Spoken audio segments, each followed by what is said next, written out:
Good morning, everyone. Today we're going to tackle general training writing task 1.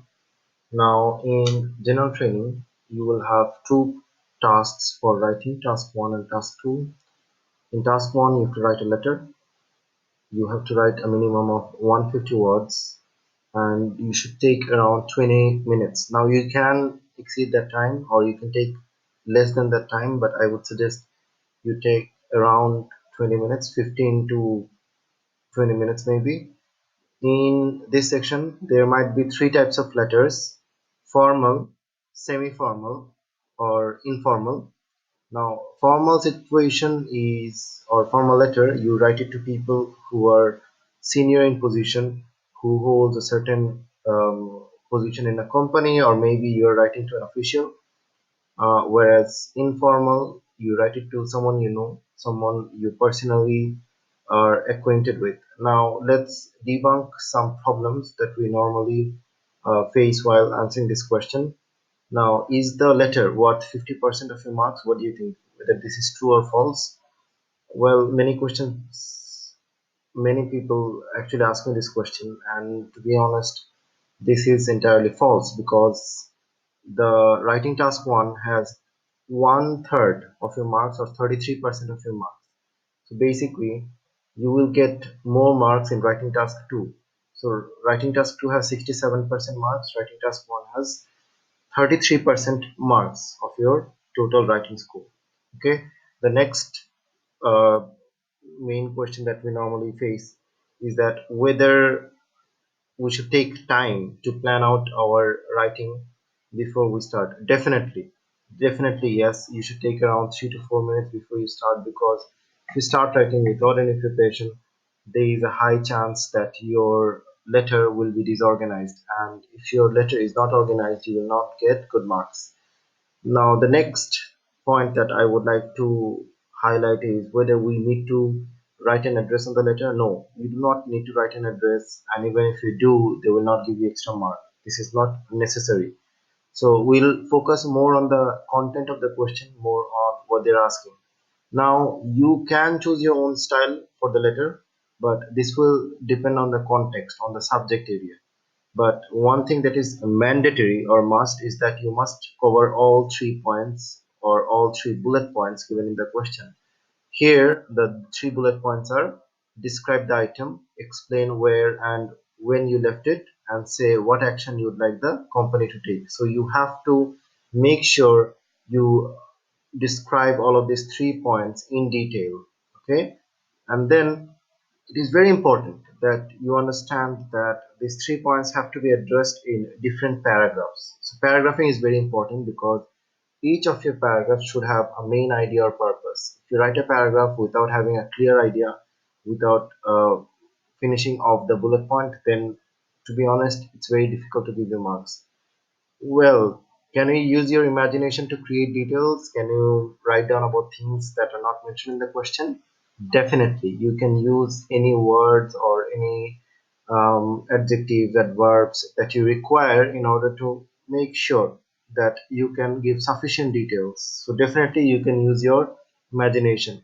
Now, whether you should use your name while signing up, well, you can use anyone's name. It doesn't matter. But make sure you leave 2 to 3 minutes at the end to check your spelling and grammatical mistakes. Especially, I would like to highlight on the fact that spelling mistakes nowadays are rampant. That means we normally find 5 to 10 spelling mistakes in the letter, and this decreases the overall band score a lot. So make sure you check your spelling and grammar before you finish the answer. Now, let's try to understand what this question actually requires you to do step by step. The first thing that you should do is understand what kind of letter this is, whether it's a formal letter, whether it's a semi-formal letter, or whether it's a personal letter. If you're writing to a company, if you're writing to a managing director, if you're writing to a senior position, then usually this kind of letter will be a formal letter. However, if you're writing to a person that is at the same position as you, or maybe you're writing to a colleague, maybe, then you might use semi-formal. In this case, you might not necessarily know the person, but because you are at the same level, you might use the language in order to describe, in order to have a certain way of conversational style within it. But when you're writing to a friend, when you're writing to someone you know personally, for example, your best friend or your classmate, in this case, you can use personal letters. So for personal letter, you can use informal language and the style can be quite conversational. That also means colloquial, something that you use in daily life to speak, right? So let's see how we will tackle when these kinds of questions come up, and also what is the most effective way to write when doing this. Now, let's go over three questions. The first question is given here. You would like to invite a friend from another country for your birthday. You are writing a letter inviting the friend. In your letter, tell your friend about your birthday, explain why you want to visit them, and then offer your friend your spare room to stay. What kind of letter do you think this is? Because you're writing to a friend, you're inviting them, it's a personal thing, it's an intimate relationship with your friend. It's definitely a personal letter because you know the person very well, and then you can use certain colloquial terms, certain local terms. Okay, your friend has a marketing company and would like you to come and work with him. Write a letter replying to your friend's offer. So your friend, he's the owner of a marketing company and he wants you to work for him. Now, even though you're friends, you are applying for an official job. It's a job application, right? You cannot really write a personal letter. So in this case, it will be semi-formal. You have to explain what you know about the company. You have to either choose to accept or decline the offer and then give reasons for your choice.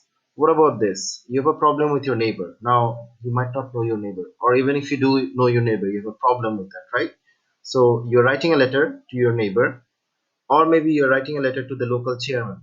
So basically, you're complaining about the problem. In your letter, you're describing the problem, you're saying how long it has been a problem, and then you're writing it. What about this? The question that we're going to tackle today. You have lost a valuable item on a train. Write a letter to the railway company. In your letter, describe the item. So first, you describe what kind of item it is that you've lost, and then you explain where and when you left it, and say what action you'd like the company to take. Now, what type of letter is this? This is definitely a formal letter, right?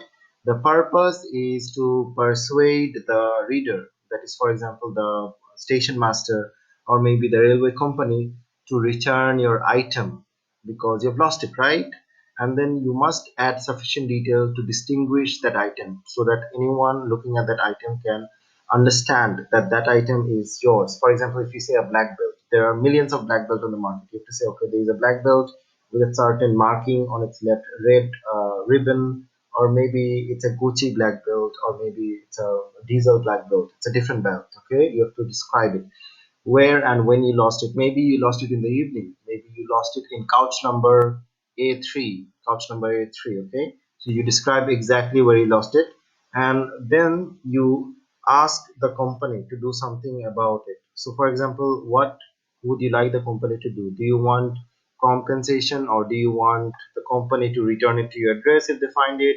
What action do you want them to take? Okay, so it's very important you follow the flow of the question while answering, and at the same time you have to use certain adjectives and adverbs to describe it. So first you have to write the greeting, for example, dear sir or madam, or respected sir or madam, and then in the next paragraph you state the purpose of your letter. Why are you writing the letter? Because you have lost an item. You have lost an item and you're writing a letter so that you can get it back. And then you write the three body paragraphs according to the three bullet points given here. The three bullet points given here, you write the three body paragraphs. You write a closing statement in order to persuade the reader, and then you sign off. Okay, so let's understand how to do this. In the greeting, obviously, we know that this is a formal letter. You can either write dear sir or madam, or you can write respected sir or madam. Then you state the purpose. In the very first line, you go straight to the point, no personal sentences, because it's a formal letter. You go straight to the point. I'm writing to do this, or I'm writing for this. Then in the body paragraph, you go over the bulleted points and you give the main sentence, the topic sentence of the paragraph, along with sufficient details. And then you close off by stating that you're looking forward, or you're eager to hearing back about the problem, and then you sign off, yours sincerely or yours faithfully. Okay, so let's start to write this down. Your greeting will depend on whether you know the person's name. If you know the person's name, you can use the family name because this is a formal letter. But if you do not know the person's name, if it's a formal letter, you just use dear sir or madam. If you do not know the gender, you can just write sir slash madam. You do not have to mention the particular gender. Then what you need to do is, if you know the name, you should usually use the family name, the family surname instead of the first name. So dear Mrs. Roberts, instead of writing dear Mary Roberts. The full name is usually something that we don't use in English language. So I would expect you to use the family name or surname, Mrs. Roberts. And then the ending will be yours faithfully or yours sincerely. Okay. Let's see how to write the whole letter.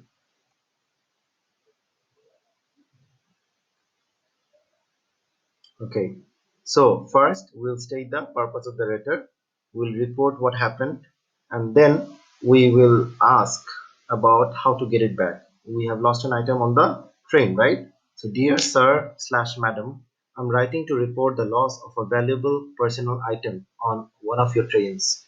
Because you're writing maybe to the manager of the railway company and he has a few trains, you're stating the purpose you lost a valuable item on one of the trains. Yeah? Okay. So what about an informal letter? How would you write it? An informal letter, it would be quite different. You'd say, "Hi, Pinner. I hope all is going well with you. It's my birthday next week." So the style of the writing is quite different. You are talking about personal stuff. You are shortening some of the phrases and words, okay, instead of writing the full phrase. So it's quite different. So formal letter, it has to be a well structured writing, whereas an informal letter, you have to be very careful about the language you use. Okay, now let's try to write down the body paragraphs. In our body paragraphs, we will highlight 3 points of the letter. Describe the item that you lost, explain where and when you left it, say what action you'd like the company to take. So the item is a small brown leather wallet. It's a brown leather wallet with the logo Bellroy on the front. So there is a logo, there is an emblem Bellroy on the front. You are going very specific about the detail, right?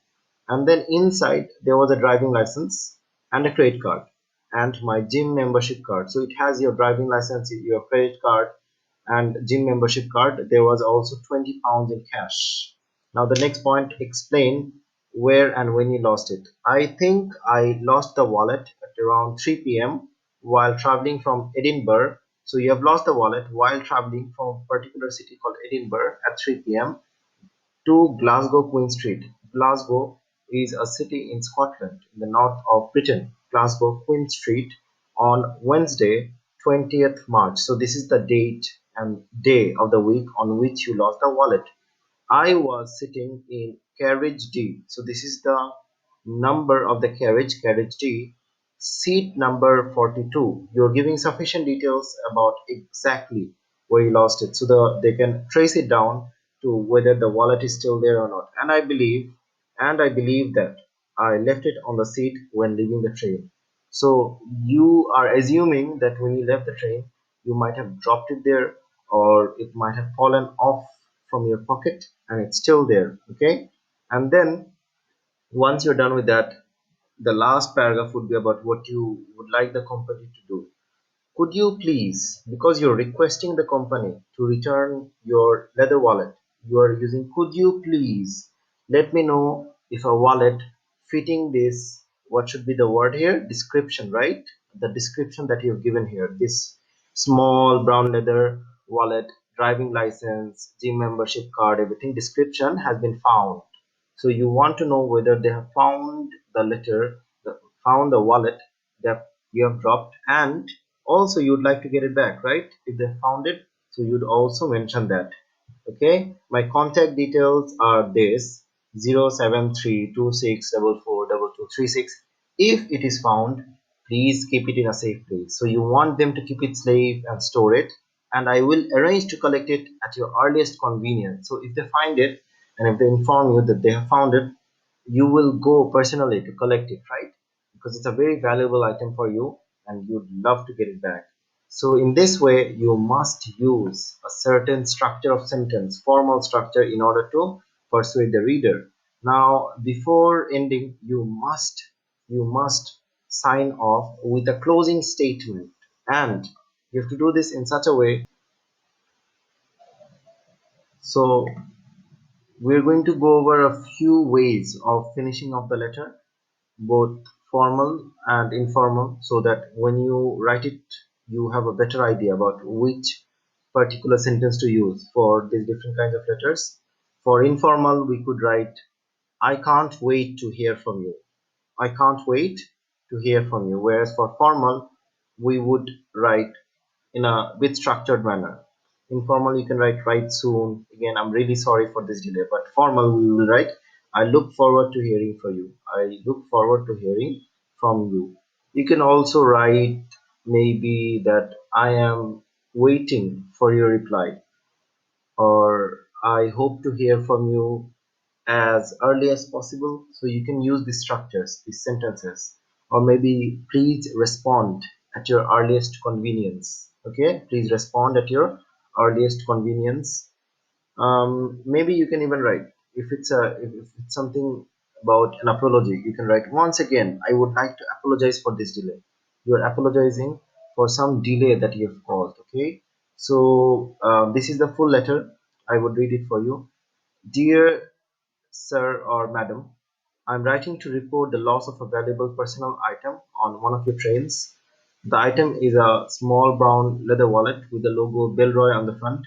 Inside was a driving license, a credit card, and my gym membership card.